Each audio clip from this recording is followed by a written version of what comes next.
बेनज़ीर इस्लामाबाद में आपको कहते हैं खुशामदीद। और जैसे कि हर गुजरते दिन के साथ हम ये देख रहे हैं कि पीटीआई की मुश्किलात में इज़ाफ़ा हो रहा है। एक वो मुश्किलात है कि जो बैरूनी है, जो हालात पीटीआई के लिए बनाए जा रहे हैं, जैसे कि आज बैरिस्टर गौहर ने कहा है कि सज़ाओं का लगता है कि जैसे इतवार बाज़ार लगा हुआ है। और एक वो मुश्किलात है पाकिस्तान तहरीक-ए-इंसाफ की जो खुद उनके अपने अंदरूनी इख्तिलाफ़ात या अंदरूनी हालात की वजह से है। माइनस इमरान खान की बात अब ज़बान ज़दे आम है, मगर क्या अवाम इस बात को मानने के लिए तैयार है? अवाम कहते हैं कि हमारे लिए पाकिस्तान तहरीक-ए-इंसाफ का नाम बानी पीटीआई से जुड़ा है। इसके आगे हम किसी लीडरशिप को नहीं मानते। यही तमाम तर सूरत हाल है। इसके अलावा आज सलमान अकरम राजा ने एक प्रेस कॉन्फ्रेंस की है और जिसमें उन्होंने दोबारा से कॉमनवेल्थ की रिपोर्ट का, यानी एक दोबारा से तनाज़ा खड़ा हो गया है फॉर्म 45, फॉर्म 46 और फॉर्म 47 का। वो रिपोर्ट का जो है रिपोर्ट जो लीक हुई है कि पाकिस्तान में जो 2024 के जो इलेक्शन थे वो इंतहाई मुतनाज़ा थे। इसके अलावा हमने देखा है कि 2-4 दिन से ये जो रिपोर्ट थी ये सर्कुलेट कर रही थी पीटीआई के सोशल मीडिया अकाउंट से, या जो पीटीआई के सोशल मीडिया अकाउंट को ऑपरेट करते हैं। इस वक्त हमें ज्वाइन किया है प्रोग्राम में सीनियर तज्जियाकार हैं नईम कुरैशी साहब। नईम कुरैशी साहब, प्रोग्राम में आपको वेलकम करते हैं। जैसे कि अभी मैंने ये कहा कि ऐसा लग रहा है कि हर गुजरते दिन के साथ जो है पीटीआई की जो मुश्किलात हैं उसके अंदर इजाफा होता जा रहा है। अब इस इजाफे की जिम्मेदार ज्यादातर जो पीटीआई की मौजूदा लीडरशिप है वही नजर आती है। देखिए, पीटीआई की मुश्किलात में इजाफा नहीं हुआ। पीटीआई की मुश्किलात तो मुसलसल चली रही हैं। जो पहले थी वही मुश्किलात अभी हैं। 8 फरवरी 2000 के इलेक्शन से लेके आज तक आपने देखा, आज तक इलेक्शन से पहले भी और अभी तक वो मुश्किलात ख़त्म होने में का नाम नहीं ले रही हैं, क्योंकि इस्टेब्लिशमेंट ने जो है वो ये फैसला किया हुआ है कि उन्होंने पीटीआई को समझने का मौका नहीं देना है। आपने ये भी फरमाया कि कॉमनवेल्थ की रिपोर्ट के नतीजे में तनाज़ा दोबारा शुरू किया। इलेक्शन का तनाज़ा दोबारा शुरू नहीं हुआ, इलेक्शन का तनाज़ा तो मौजूद था और ख़त्म कभी भी नहीं हुआ और आज तक ख़त्म नहीं हुआ था।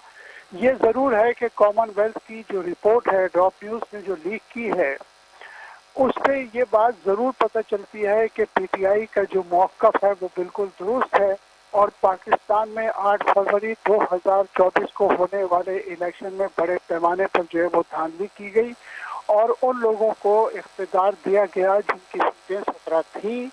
एक तरह से यूँ समझ लीजिए कि कॉमनवेल्थ की रिपोर्ट ने पीटीआई के नुक्ता नज़र की इंडोर्समेंट करती है और आज ये बात साबित हो गई कि बैन अल-अक़वामी ऑब्जर्वर्स की भी वही राय थी जो पीटीआई के लोगों का दावा था और क्लेम था और ये पाकिस्तान में सबको मालूम है।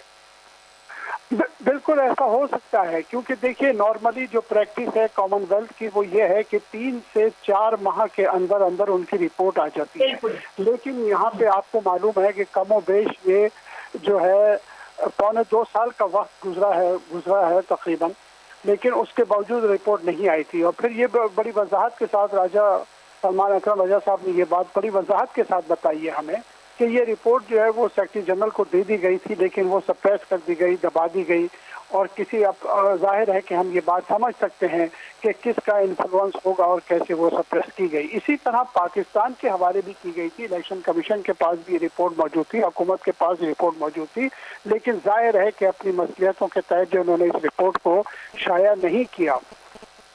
देखिए, मुझे ऐसा महसूस होता है कि पाकिस्तान में अब ये कोई डिस्प्यूटेड मैटर नहीं है, इस पे कमोबेश इत्तेफाक है पाकिस्तान में। आप देखिए कि हुकूमत के जो हामी हैं वो भी इस बात को तस्लीम करते हैं कि बहुत बड़े पैमाने पे धांधली हुई। मैं नाम लेना नहीं चाहता उन सहाफ़ियों के जो हुकूमत से बहुत करीब हैं, लेकिन अपने मुख्तलिफ प्रोग्रामों में वो ये बात तस्लीम तो करते हैं कि हाँ धांधलियाँ तो हुई। फिर हुकूमत की अपनी इत्तेहादी जो है पीपल्स पार्टी, वो भी कई दफ़ा मुस्लिम लीग नून को ये ताने देती रही है कि जी आप जीत कर नहीं आए। और कल उज़्मा बुखारी साहिबा ने भी पीपल्स पार्टी को हारने का ताना दिया और कहा कि ये हारी हुई पार्टी हमें ना बताए। तो एक तरह से ये लोग एक दूसरे को खुद भी हारा हुआ तस्लीम कर लेते हैं। और मुझे याद है कि पीपल्स पार्टी की एक रहनुमा ने कहा था कि बिलावल भुट्टो साहब नहीं जीते, लेकिन मुस्लिम लीग नून भी नहीं जीती। तो इस तरह की मिसालें, यानी यूँ समझ लीजिए कि ये अब एक ओपन सीक्रेट है कि ये, लेकिन इसमें देखिए दो तीन चीज़ें बड़ी अहम है इस रिपोर्ट की, मैं आपको बताऊं। एक तो ये है कि उन्होंने सजेशन दिए कि पाकिस्तान को क्या करना चाहिए। उनकी ये सजेशन जो है बड़ी इंपॉर्टेंट है, और हम ये समझ, और इस रिपोर्ट ये कितनी ऑथेंटिक रिपोर्ट है इसका इस बात से पता लगता है कि उनकी ऑब्जर्वेशन, उनकी सजेशन बहुत काबिल तारीफ है और बड़ी शानदार ऑब्जर्वेशन है। देखिए उन्होंने 3 पॉइंट्स कहे। उन्होंने कहा कि अदलिया की मुकम्मल आज़ादी होनी चाहिए, और ये बात हम जानते हैं कि पाकिस्तान में इस वक्त अदलिया कितनी आज़ाद है, और हम खुद ये मुतालबा करते रहे कि अदलिया को यकसर आज़ाद होना चाहिए, जो हमें नज़र नहीं आता। इसी तरह उन्होंने कहा कि सिविल और मिलिट्री इख्तियारात की वाज़ा हदबंदी आइन के तहत होनी चाहिए। ये भी हमें महसूस होता है कि इदारे जो है वो अपनी हदों से बाहर हैं।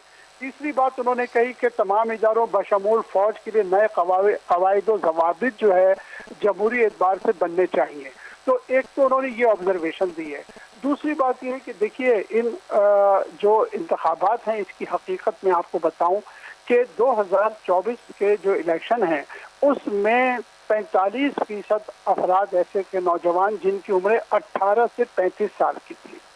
एक तो ये वोटर जो थे ये पीटीआई से मुतासिर थे, और बिलखसूस जो 2024 के इलेक्शन में नए वोटर रजिस्टर हुए उसमें जो थे उनकी तादाद 2 करोड़ 22 लाख थी।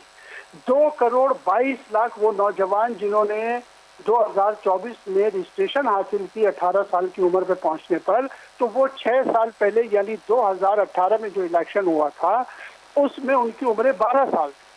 ये सारे नौजवान जो थे 18 साल के, ये पीटीआई की लीडरशिप से ही मुतासिर थे, क्योंकि मुस्लिम लीग नून और उनकी इत्तेहादी जमातों ने लोगों को मुआशी वादों तक महदूद रखा, नौजवानों को, लेकिन पीटीआई ने जो है सोशल मीडिया के जरिए, डिजिटल मीडिया के जरिए उन्हें अपनी फैसलों में शामिल किया और अपने से जोड़ा। इसका नतीजा ये हुआ कि ज्यादातर वोट उनको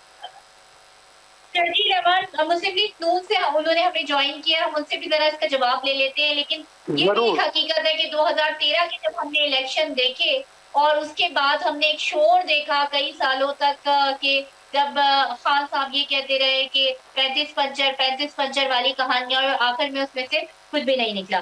शर्जील, आपको प्रोग्राम में वेलकम करते हैं। और आपने अभी आप सुन रहे थे नईम कुरैशी साहब की बात।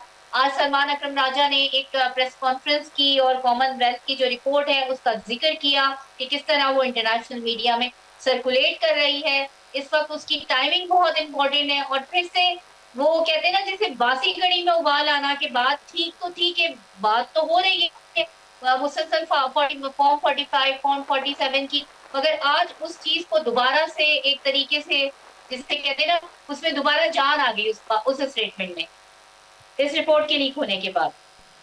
जी बेनज़ीर साहब, पहले तो नईम कुरैशी साहब को ना मेरे ख्याल में अपने आप को बतौर पीटीआई के कारकुन या पीटीआई के रहनुमा के तौर पर आना चाहिए। जिस तरीके से इतने तो पीटीआई अपने लोग उनकी वकालत नहीं करते जितने नईम कुरैशी साहब उनकी वकालत करते हैं। और दूसरी बात जो नईम कुरैशी साहब ने की जो प्रेस कॉन्फ्रेंस की, मैं वो उस प्रेस कॉन्फ्रेंस का बताता हूँ। ये देखिए, ये पूरी इंटरनेशनल तौर पर ना ये पैसे देकर आगे पीछे लॉबिंग जो हायर की हुई है अमेरिका के अंदर, बेल्जियम के अंदर, अमेरिका के अंदर। देखिए नहीं सर, मैं आपकी बात में बोला नहीं, मैं आपकी बात में बोला नहीं हूँ, आप मुझे प्लीज बात करने दें। आपकी बात का जवाब देना चाह रही, यही एक मिनट रुकिएगा जी नईम कुरैशी साहब। मैंने कहा शुक्र है मुझे पीटीआई ज्वाइन करने का कह रहा है, मुस्लिम लीग का नहीं कह रहे, वरना मैं बड़ी मुश्किल में फंस जाता। क्योंकि सर आप जिस तरीके से पीटीआई, आप देखें, यही तो मैं कहता हूँ कि हमारे कुछ जो साफी हजरात हैं उन्होंने पीटीआई का लिबादा हो रखा है, और ये मुनाफिकत है ना जी। एक तरह तो आप अपने आप को साफी कहते हैं, साफी का मतलब ये तो नहीं आप किसी पार्टी की, उनके इतने पार्टी की अपनी अली में गंडा पूरी करता होगा, आप करते हैं नईम कुरैशी साहब, और आप हमेशा गल बयानी करते हैं और गल बयानी से काम लेते हैं। मैं आपको पहले बताऊं कि आप इन इलेक्शन की बात करें, आप कभी जो है ना लिबादा ओढ़ रखा है, और वो सहाफी बड़े बड़े चैनल्स पर हमें नजर आते हैं, बड़े बड़े देखिए देखिए बेनजीर प्लेटफॉर्म पर हमें साहिबा, नजर देखिए आते हैं। देखिए मेरी बात सुने। बात ये है कि पहले में इन्होंने जो बात की उनकी, जो पीटीआई के जनरल सेक्रेटरी की प्रेस कॉन्फ्रेंस की, दुनिया में अमेरिका के अंदर, बेल्जियम के अंदर लॉबिंग्स हायर करके रखी हुई है, बरतानिया के अंदर जितना ये शौकत खानम का जितना पैसा है, ये सारा उस फंडिंग में लगा के ये जो बोर्ड अपने तौर पे बनवा के लोगों को दिखा रहे हैं कि ऐसा हो गया। अच्छा, पहले अगर अगर इनको इतना शौक है जमहूरियत के अलमबरदार बनने का, तो हम शुरू करते हैं 2018 से पहले, कि 2018 में जिस तरीके से आरटीएस बैठा, जिस तरीके से मुस्लिम लीग नून की हुकूमत का मैंडेट छीन के पीटीआई के झोली में डाला गया, जिस तरीके से ला ला के लोग पीटीआई वहां पे बसाए गए, क्या उसकी पहले पहले मुझे बताएं कि मिसाल मिलती है? और आपने बड़ी अच्छी बात की 35 पंक्चर्स की, जिसमें बाद में इमरान खान ने नजम सेठी से माफी भी मांगी थी, और उसके बाद जब 4 हल्के खुले और 4 हल्कों में जब इलेक्शन हुए, आपको याद है बड़ा मशहूर इलेक्शन था सरदार सादिक साहब वाला, और सरदार सादिक साहब ने इलेक्शन जीता था। तो ये तो इनकी तब भी इनकी इनकी इनकी हार हुई थी, इनके झूठे बयानों की, और आज भी हार है। और आप देखें पाकिस्तान के अल्हम्दुलिल्लाह पूरी दुनिया में आज इज्जत हो रही है। आज आपका वजीर आजम डिप्टी वजीर आजम आज सऊदीया गया, आप देखा किस तरीके से इस्तकबाल हुआ। क्या इमरान खान का कभी ऐसे इस्तकबाल हुआ था? नहीं हुआ था। किस तरीके से सऊदी हुकूमत ने वेलकम किया, किस तरीके से पाकिस्तान ने कतर में बैठ के जिस तरीके से हमारे डिप्टी प्राइम मिनिस्टर ने ललकारा इसराइल को, क्या कभी इमरान खान की गवर्नमेंट में पहली चीज हुई थी? क्या उनसे पहले जो हुकूमतें आती थी कभी ऐसे हुआ था? कि क्या ये छोटी बात है कि आप एक एक अरब अरब अरब ममालिक के चैनल को इंटरव्यू में कह रहे हैं कि हम इसराइल ने अगर हमारी तरफ बुरी आंख से देखा तो हम उसकी आंखें नोच लेंगे, हम कोई एटमी पावर है, हमें कुछ ये ना समझो। पाकिस्तान ने वहां बैठ के पूरी दुनिया का सामने कहा है कि पाकिस्तान कतर के साथ खड़ा है, हर लिहाज से कतर के साथ खड़ा है, और इसलिए आज दुनिया पाकिस्तान को इज्जत भी दे रही है, और पाकिस्तान को वो मुकाम मिल रहा है जो पाकिस्तान को, जो कि पीटीआई ने 5 सालों में पाकिस्तान को, सॉरी 3.5 सालों में पीटीआई की हुकूमत ने जो पाकिस्तान को लाके खड़ा किया था, आज अल्हम्दुलिल्लाह पाकिस्तान में पैरों पे भी खड़ा हो रहा है। और पाकिस्तान जहां भी जाता है, हमारा वज़ीर-ए-आज़म जिधर भी जाता है, हमारा फील्ड मार्शल जिधर भी जाता है, लोग इज्जत की निगाह से देखते हैं और तारीफ करते हैं। तो ये होती है क्या नाम है अपने मुल्क की खिदमत, जो कि नून लीग की हुकूमत कर रही है। नईम साहब, लेकिन शर्जील थोड़ी सी जो है ना वो बहुत ही कुछ ज्यादा टफ टाइम, ऐसे भी नहीं होता है कि जमहूरी, हमने अभी 15 सितंबर को जमहूरियत के आलमी दिन पे प्रोग्राम किया कि जो ऑपोजिशन, हम ये कहते हैं कि जो इख्तिलाफ राय है वो जमहूरियत का हुस्न होता है, लेकिन यहाँ पे इख्तिलाफ राय पे हम देख रहे हैं कि बिल्कुल ही कदगन लगा दिया गया, बिल्कुल ही पाबंदी लगा दी गई। प्रोग्राम को थोड़ा आगे बढ़ाते हैं और नईम कुरैशी साहब की तरफ चलते हैं। नईम कुरैशी साहब, ये सब तमाम सूरत हाल है। अब आप पीटीआई के, जैसे मैंने अभी शुरू में कहा था अपने इंट्रो में, कि पीटीआई को 2 तरह के चैलेंजेस का सामना है, एक बैरूनी हालात का और एक खुद अंदरूनी हालात का। अब पीटीआई को एक फैसला करना पड़ेगा कि ग्रुपबंदियां खत्म करनी पड़ेंगी और अपने इख्तिलाफात किसी हद तक जो है वो खत्म करने पड़ेंगे, तभी कोई जो है वो नतीजा सामने आ सकता है, कोई इसके अच्छे असरात सामने आ सकते हैं, वरना अदरवाइज तो सारा कुछ बहुत बिखरता हुआ नजर आ रहा है। देखिए, अब मैं शर्जील साहब की बात का जवाब नहीं देना चाहता, उसमें सिर्फ वक्त का ज़या है। इतने अहम इदारों की रिपोर्ट के बारे में ये कहना कि जी वो इन्होंने शौकत खानम, ये बड़ी बड़ी मायूस कुन गुफ्तगू होती है इनकी कि जी वो शौकत खानम के पैसों से रिपोर्ट अपनी मर्जी से छपवा ली। ये जवाब है उस रिपोर्ट का, इनके पास ये जवाब है। तो कोई आप छपवा लेते अपने हक में, एक तो छुपा रखी थी 1.5 साल से। खैर छोड़िए, हमें जरूरत नहीं है क्योंकि चले ठीक है शर्जील साहब, हम आगे चलते हैं। देखिए, पीटीआई का मामला ये है कि आपको याद होगा कि गंडापुर साहब के हवाले से बहुत सारी बातें हो रही थी, लेकिन आपने देखा कि कल और आज भी और परसों भी 2-3 दिन से मुसलसल वो आ रहे हैं जेल में, अडियाला जेल, और उनकी अलीमा खान साहिबा से भी मुलाकात हुई, फिर उन्होंने एक मुश्तरका प्रेस कॉन्फ्रेंस भी एड्रेस की। तो मैं समझता हूँ कि ये इख्तलाफ एक हद तक काबू में आ जाएंगे। पीटीआई के बारे में देखिए, ये बात ज़हन में रखिए कि पाकिस्तान में इस वक्त तो वाहिद सियासी जमात है कि जो चारों सूबों में मुसलसल मकबूलियत हासिल कर चुकी है, और उसकी उनमें बहुत लोग हैं, बहुत बड़ी तादाद में कारकुन हैं, लोग हैं, अफराद हैं, मेंबरान असम्बली हैं। उसमें इख्तलाफात होते भी रहते हैं, लेकिन इमरान साहब की शख्सियत ऐसी है कि जब वो बाहर आएंगे तो सारे इख्तलाफात ख़त्म हो जाएंगे। जहाँ तक जद्दोजहद का ताल्लुक है, तो आप याद कीजिए कि पाकिस्तान पीपल्स पार्टी को भी इस किस्म की जद्दोजहद से वास्ता पड़ चुका है। 1979 में भुट्टो साहब की डेथ के बाद आपको याद है कि बेनज़ीर साहब आई थी और फिर उन्होंने बड़ी जद्दोजहद की थी ज़िया-उल-हक रिजीम के खिलाफ। तो हालात जो है, अभी तो इन्हें 2 साल हुए हैं, जद्दोजहद वो जारी रखेंगे, कर रहे हैं, जमहूरियत के लिए कर रहे हैं, इंसानी हकूक़ के लिए कर रहे हैं।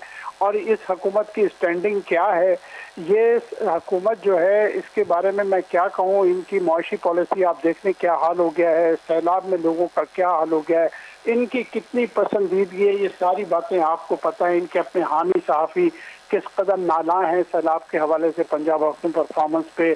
शहबाज शरीफ साहब को ऐसी चीज़ें मिल जाती हैं कि वो इसराइल के इस मुल्क में, पाकिस्तान में एक जलसा जुलूस करने की तो इजाज़त नहीं थी गज़ा के हक़ में।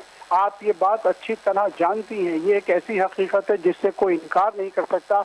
हुकूमत ने या मुस्लिम लीग ने या पीपल्स पार्टी ने कितनी रैलियां निकालने गाज़ा के लिए, सिर्फ जाके तकरीर कर देने से जो है ना वो मसला हल नहीं होता, हमारी कंट्रीब्यूशन नहीं होती है।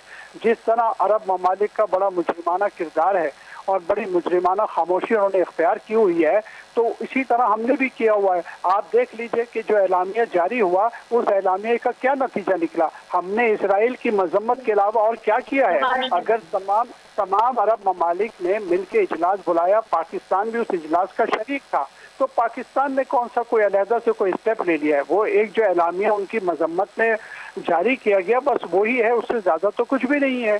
तो सूरत हाल, और गाज़ा की आज की भी सूरत हाल देख लें, ताज़ा तरीन सूरत हाल क्या है वहाँ की।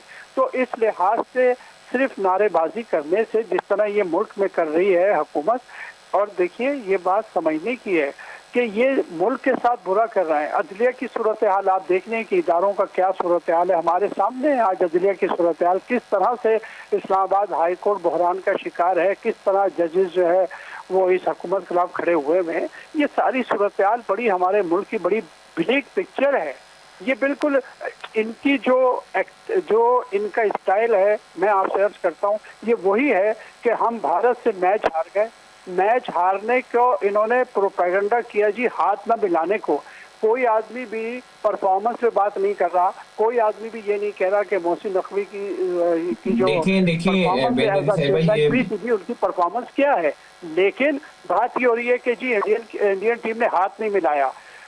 देखिए आईसीसी के कोड ऑफ कंडक्ट में हाथ मिलाना जरूरी नहीं है, ये this is not part of code of conduct. मुझे नहीं पता नईम साहब कौन सी बात को कहां जवाब दे कि पाकिस्तान की परफॉर्मेंस क्या है, इतनी पुअर परफॉर्मेंस है, उसका जवाब देना चाहिए कि क्रिकेट को जिस हाल पे पहुंचा दिया है मोहसिन नकवी साहब ने, उसका असल में जवाब होना चाहिए। नारे लगा रहे हैं कि जी इंडिया ने हाथ नहीं मिलाया, ना मिलाया, तो क्या फर्क पड़ता है, हमें क्या परेशानी हाथ मिलाने से। एक मेरी बात सुने, इस टाइम पे पूरी पाकिस्तानी अवाम मोहसिन नकवी के पीछे खड़ी है। जिस तरीके से मोहसिन नकवी ने चेन्नई चिपवाए हैं ना उसको रेफरी को आज माजरत करना पड़ गई आके, और मोहसिन नकवी साहब ने पूरा स्टांस लिया इस चीज के ऊपर।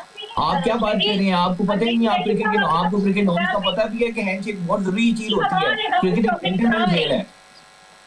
हमारे इस टॉपिक पर मगर यहाँ पर एक वक्त एक शॉर्ट वेलकम बैक। और जैसे कि अभी भी इस वक्त भी जो है वो न्यूज आ रही है कि वजीर आजम शहबाज शरीफ की सऊदी वली अहद से जो है मुलाकात जारी है, और इकोनॉमी की बात हो रही थी। शर्जील आप कुछ कह रहे थे ब्रेक से पहले, मैंने कहा मैं आपको ये अपडेट दे दूं कि इस वक्त भी मुलाकात जारी है वजीर आजम की सऊदी वली अहद से।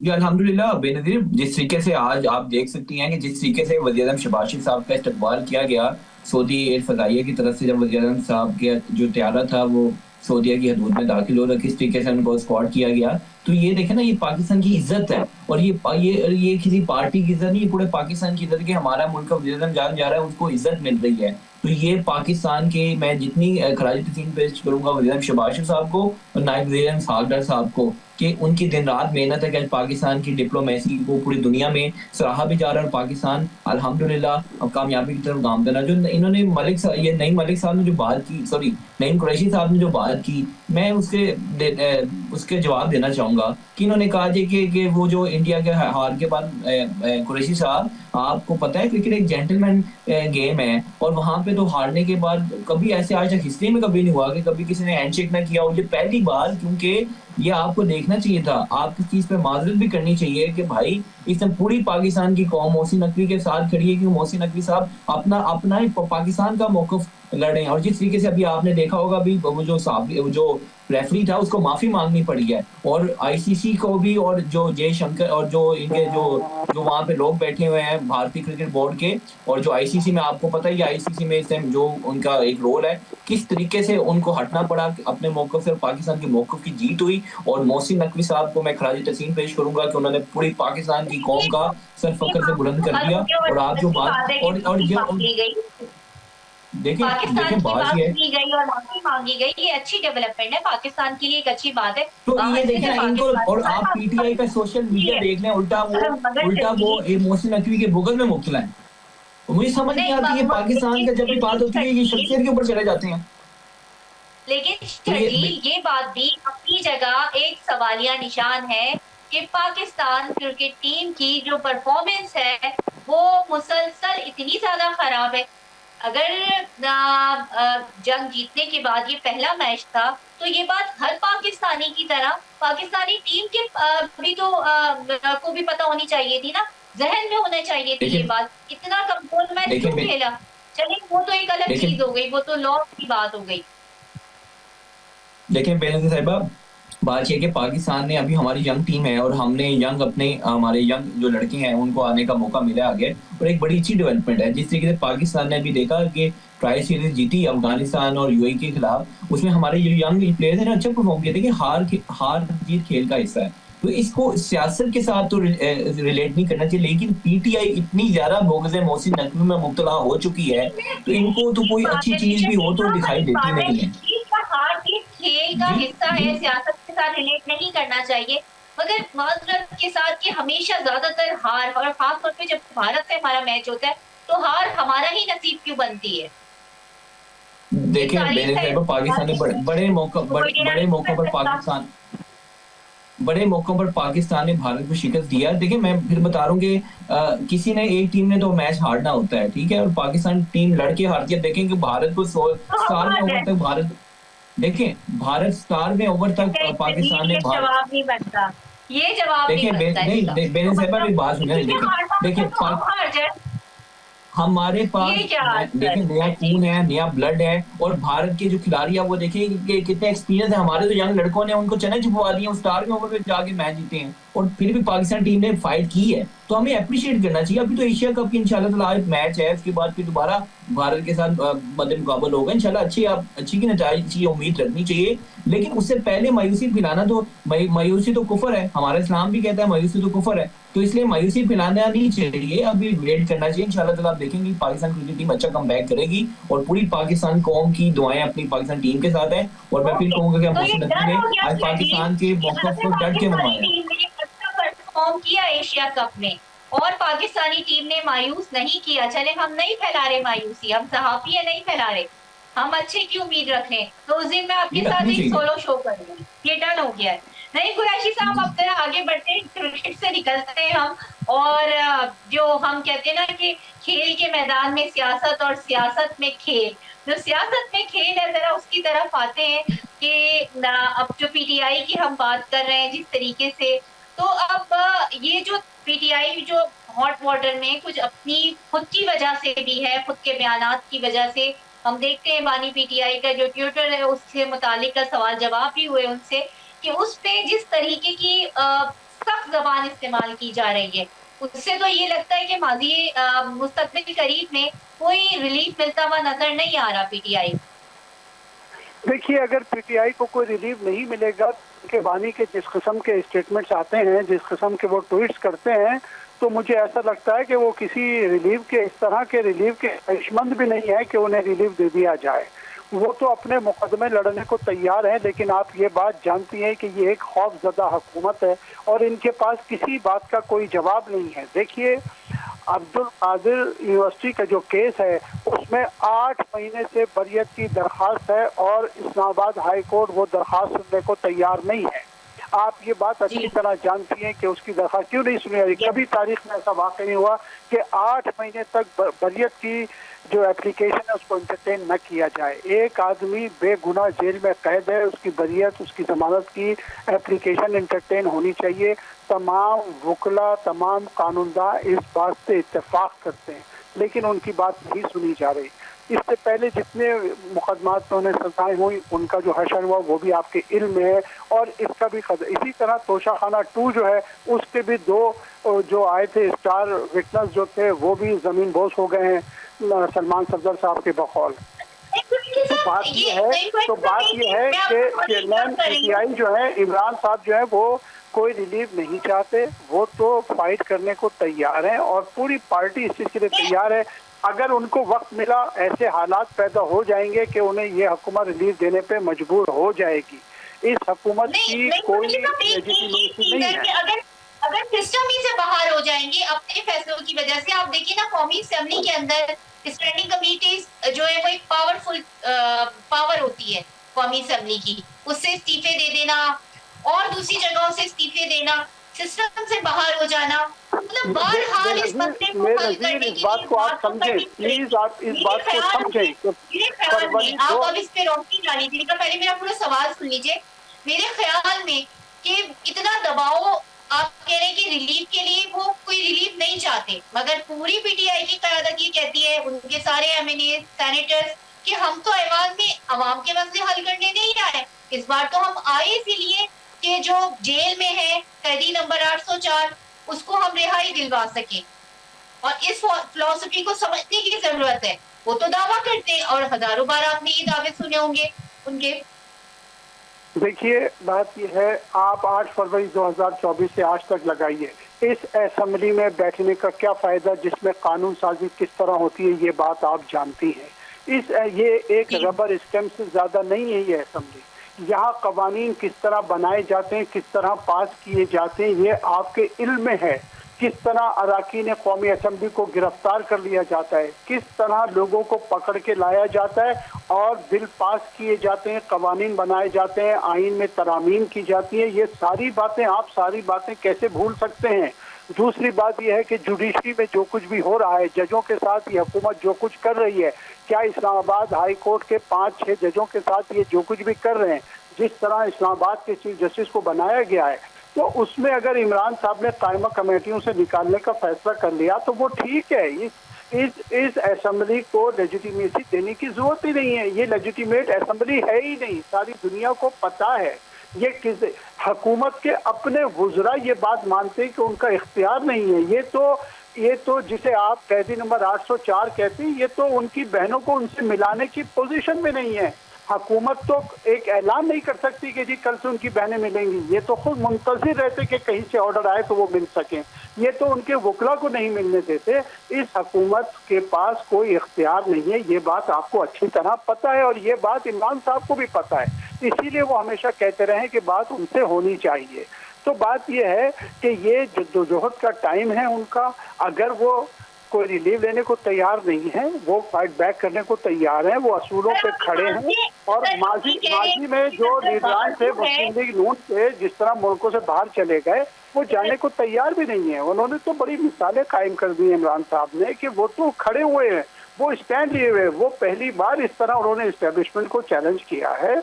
इससे पहले किसी सियासी लीडर ने ये सब काम नहीं किए और यही वजह है कि लोग उनके साथ हैं। ये बात सबको मालूम है। देख लीजिए जो वजीर आजम बनने आए थे खामोशी से लंदन चले गए।